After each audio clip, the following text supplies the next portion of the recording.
Hello and welcome friends. एक प्रयास मैंने और किया है और आइए देखते हैं कि क्या चीज़ आज के इस वीडियो में है। देखिए यहाँ पर एक्सेस ओपन है।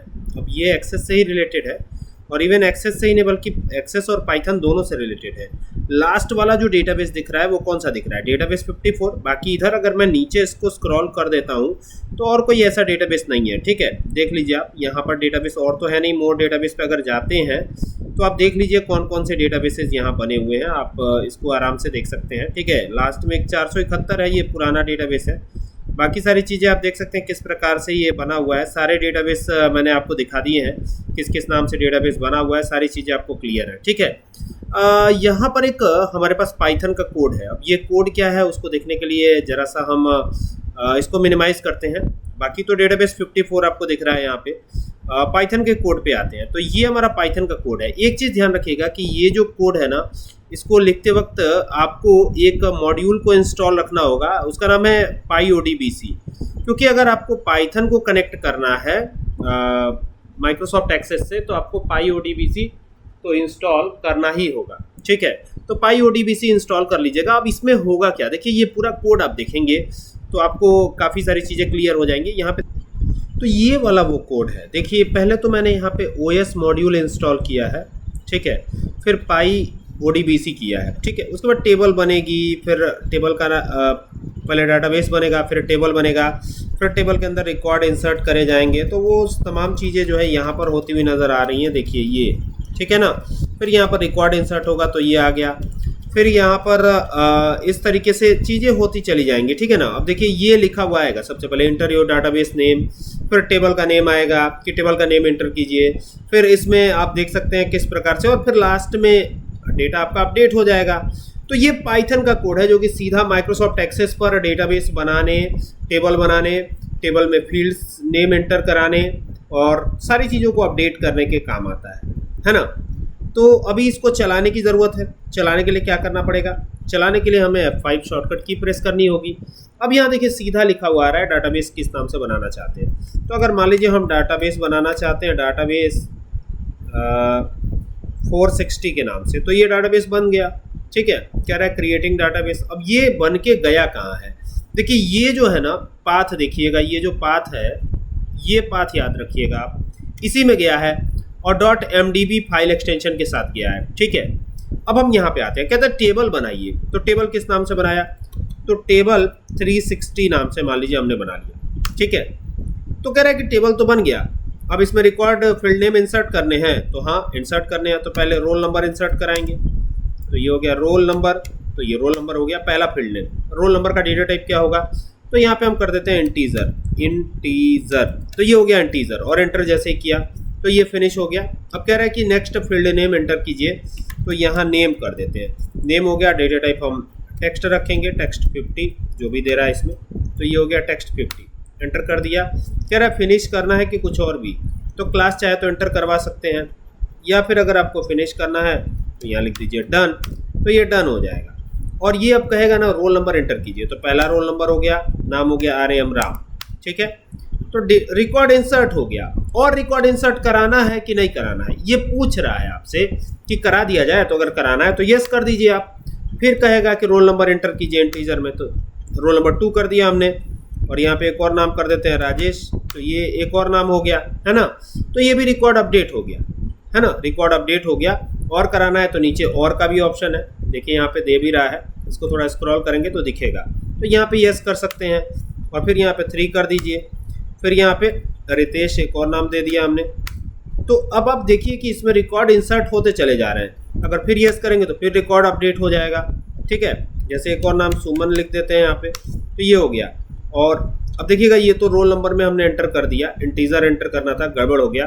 तो यहाँ से ना अब देखिए, अब यहाँ पे नेम में SUMAN एंटर किया तो यहाँ पे ये मिसमैच हो जाएगा। कहने का ये मतलब है कि बाकी के सारे रिकॉर्ड तो अपडेट हो गया। चूंकि इंटीजर में हमने टेक्स्ट डाल दिया तो ये तो अपडेट नहीं होगा। तो ये आपका अपडेट हो जाएगा इस प्रकार से, और ये माइक्रोसॉफ्ट एक्सेस में सीधा अपडेट होगा। कई बार क्या होता है, हम इसको खोजना चाहते हैं कि गया कहाँ अपडेट होने के बाद। जैसे ये तो ऑलरेडी रन हो चुका है, ये रन हमें कराने की ज़रूरत है नहीं, ऑलरेडी रन है। एक और डेटाबेस बनाते हैं। तो यहाँ पर डेटाबेस सपोज कीजिए हम बना रहे हैं एसक्यूएल के नाम से। किसके नाम से? एसक्यूएल। तो ये एसक्यूएल नाम से डेटाबेस अपडेट हो गया। पाथ क्या है इसका? देखिए यही पाथ है। तो ये जो पाथ है ना, ये हमें इस तरीके से कॉपी कर लेना है। कॉपी कर लिया। अब जाएंगे कहाँ? यहाँ से बैक आते हैं। ठीक है, जो अभी बना है टेबल वो भी हमें दिखेगा। कहाँ दिखेगा? देखिए यहाँ पे गए, क्लिक किया। अब जैसे ही क्लिक करेंगे तो ये ऐसे ओपन होएगा। ठीक है, और जब ओपन हो जाएगा तो फिर यहाँ से जाएंगे। अब देखिए ये सारी चीज़ें ऐसे दी गई हैं। दिस पीसी पे आपको जाना है। फिर चूँकि सी ड्राइव में मेरी सारी चीज़ें हैं, तो सी ड्राइव में जाएंगे और यहाँ ना यही पाथ आप कॉपी करके पेस्ट कर देंगे और एंटर करेंगे जैसे ही, तो वो चीज़ खुल जाएगी। वो चीज़ जो है खुल जाएगी। और चूँकि डेटाबेस ही बना हुआ है और कुछ तो बना नहीं है। ठीक है, एसक्यूएल नाम से डेटाबेस बना हुआ है, तो एसक्यूएल खुल गया है यहाँ पे, है ना। इसमें रिकॉर्ड तो अभी इंसर्ट करे नहीं है हमने।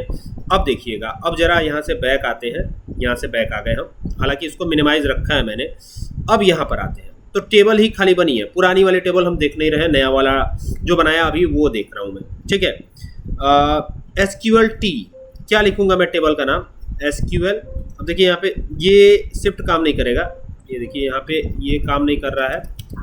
यहाँ पे अगर मैं कुछ भी टाइप करना चाहता हूँ तो ये अभी काम नहीं कर रहा है। कारण क्या है कि ये माइक्रोसॉफ्ट एक्सेस ऑलरेडी मैंने ओपन कर रखा है, तो इसको बंद कर देना होगा। अब यहाँ पर मैं टाइप करता हूँ एसक्यूएल टी से हो जाएगा टेबल। तो ये एसक्यूएल टी नाम से बन गया। कह रहा है कि फील्ड नेम अब इंसर्ट करना है कि नहीं करना है? तो हमको करना है, तो हम क्या बोलेंगे भाई? फील्ड नेम सीधा एंटर कर देंगे। पहले हम वही चीज़ की रोल नंबर एंटर कर देते हैं, तो ये हो गया रोल नंबर। फिर पूछेगा कि इंटीजर रखना है, क्या रखना है? तो ये कह देंगे इंटीजर रखना है, तो ये इंटीजर हो गया। फिर कहेगा अगला फील्ड नेम, तो ये नेम हो जाएगा और नेम का टेक्स्ट कर देंगे TXT और यहाँ साइज 50 कर देंगे, तो ये हो गया। अब देखिए ये साइज 50 कर दिया, एंटर कर देंगे, हो गया। तो दो फील्ड नेम हमने डाल दिए। तीसरा डालना है नहीं डालना है? जैसे मार्क्स आएंगे तो कंप्यूटर में आएगा मार्क्स, तो ये कंप्यूटर कर दिया। इसको अभी हम क्या रखेंगे? इंटीजर रखेंगे, तो यहाँ पे इंटीजर कर देते हैं, इंटीजर। तो ये हो गया इंटीजर और एंटर कर देंगे। तो लीजिए ये भी काम हो गया, है ना। अब कह रहा है कि अब यहीं तक रहने देना है या कुछ और भी करना है? चलिए एक और सब्जेक्ट इंग्लिश एंटर कर देते हैं। तो कर दिया इंग्लिश एंटर। इसका भी इंटीजर ही रख लेते हैं, तो ये हो गया इंटीजर। ये हो गया इंटीजर, एंटर कर देंगे, हो गया ये, है ना।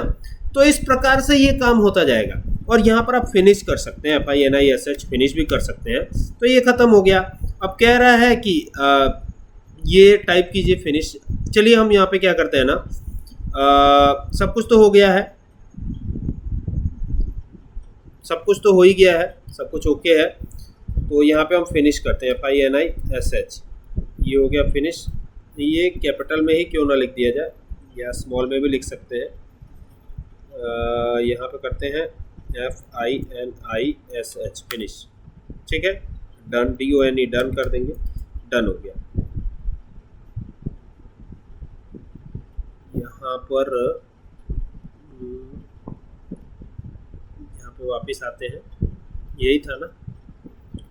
ऑलरेडी हमारी टेबल बनी हुई है और जो पाथ था वो हमने ऑलरेडी कॉपी कर लिया है। तो एक काम करते हैं, यहाँ से दिस पीसी पे चलते हैं। यहाँ से इसको ऐसे करेंगे, क्लिक करेंगे और ये जाएंगे दिस पीसी पर। ये आगे क्लिक किया और दिस पीसी, यहाँ से दिस पीसी पे जाइएगा और इस पर डबल क्लिक कीजिएगा और इसको हटा देते हैं। यहाँ पर हम अपने हिसाब से पाथ सेट करेंगे।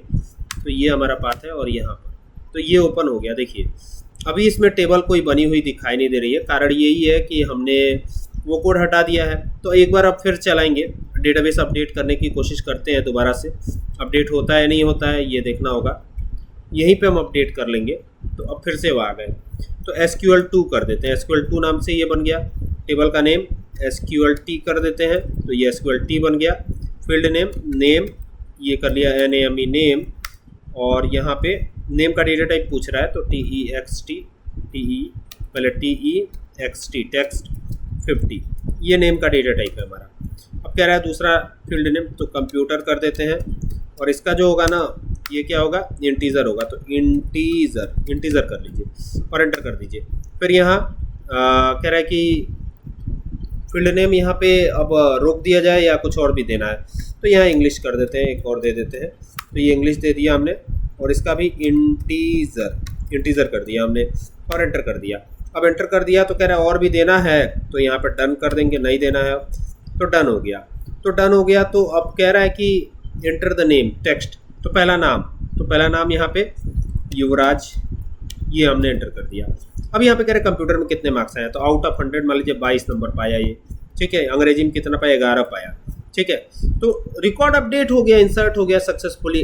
कैसे पता इंसर्ट हुआ, यहाँ पे लिखा हुआ आ गया ना, तो ये कोड में हमने दिया हुआ है, देखिए ये कोड में हमने दिया हुआ है रिकॉर्ड इंसर्टेड सक्सेसफुली, जिसकी वजह से ये ऐसा आ रहा है, ठीक है। ऐसा नहीं है कि ये अपने आप आ रहा है, सारा कुछ अपने आप नहीं, ये कोड के ही वजह से हो रहा है, ठीक है। मैं आपको दिखा भी देता हूँ कहाँ ये दिया गया है, इंसर्ट रिकॉर्ड सक्सेसफुली, देखिए रिकॉर्ड इंसर्टेड सक्सेसफुली यहाँ पे दिया है ना मैंने, इसी की वजह से ऐसा हो रहा है। अब ये हुआ या नहीं हुआ, इसके लिए हमको एक्सेस को ओपन करना होगा, और ये ध्यान रखिएगा कि जब ये चलाइएगा कोड तो एक्सेस को ऑफ रखिएगा, चालू मत कीजिएगा, ठीक है।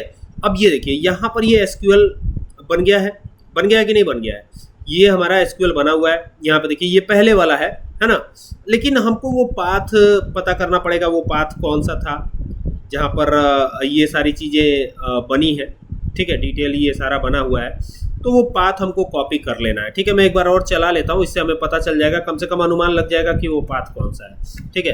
तो ये देखिए, ये आप देख सकते हैं, ये तो ऑलरेडी आया ही हुआ है, तो ये हमारा पाथ है, ये आप देख सकते हैं, ये देख रहे हैं, यही हमारा पाथ है, इसी में सब कुछ अपडेट हुआ है। तो इसको हम कॉपी कर लेते हैं, और कॉपी करके और फिर चलेंगे कहाँ पे, यहाँ पे आएंगे, क्लिक किया, और क्लिक करने के बाद इसको हटा दीजिएगा, ये देखिएगा यहाँ पे कुछ भी नहीं रहेगा, इसको हटा दीजिए, कंट्रोल भी कीजिए और एंटर कर दीजिए। एंटर जैसे ही करेंगे तो ये आ गया।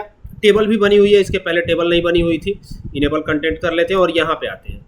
तो देखिए इसमें रिकॉर्ड भी इंसर्ट हुआ है, एक ही रिकॉर्ड इंसर्ट हुआ है जो हमने किया है, और रिकॉर्ड भी इंसर्ट होते चल रहा है। बिकॉज ऑफ क्यों ऐसा हो रहा है, क्योंकि ये पाइथन की वजह से हो रहा है, और पाइथन में ना इंटीग्रेट करना सॉफ्टवेयर को बड़ा आसान है। देखिए मैंने करके दिखाया है आपको, तो आई होप कि आपको ये बात समझ में आई होगी, ठीक है। अब इसका कोड जो है, इसका कोड पूरा का पूरा मेरे पास है, और मैं एक बार फिर से आपको यहाँ पे दिखा देता हूँ वो कोड। देखिए ये वो कोड है, पहले तो OS इंस्टॉल किया, फिर PyODBC है, फिर हमने किस प्रकार से फंक्शन का यूज़ करके डेटाबेस बनाया है, यहाँ पे देख सकते हैं। MDB भी डेटाबेस फाइल की एक्सटेंशन होती है, तो ये यहाँ पे देखिए। फिर यहाँ पे कर्सर लिया, cursor is equal to con.cursor किया है, फिर फील्ड डेप्स किया है हमने यहाँ पे, और ये पूरी की पूरी डिटेल ऑटो इंक्रीमेंट किया है। यहाँ पे देखिए ऑटो इंक्रीमेंट, खुद से ये इंक्रीमेंट करता जाएगा, है ना। तो ये इस प्रकार से ये पूरा डिटेल है ना, जिस तरीके से दिया है आप इसको देख सकते हैं, पूरा का पूरा डिटेल। और ये कैसे बना है, कई बार ये सवाल रहता है, तो मैंने पहले भी बताया कि इसके लिए यूनिकोड यूज़ किया जाता है। यूनिकोड क्या होता है, कैसे लिखा जाता है, बाद में किसी दिन बता दूंगा। आई होप कि ये तो आपको समझ आ ही गया होगा कि ये कैसे करना है, ठीक है। तो अगर आपको ये वीडियो अच्छी लगे तो इसको शेयर ज़रूर कीजिएगा, और साथ ही साथ हमारे चैनल जिसका नाम है कंप्यूटर एंड एक्सेल सॉल्यूशन से सब्सक्राइब करना ना भूलिएगा। Thank you for watching this video.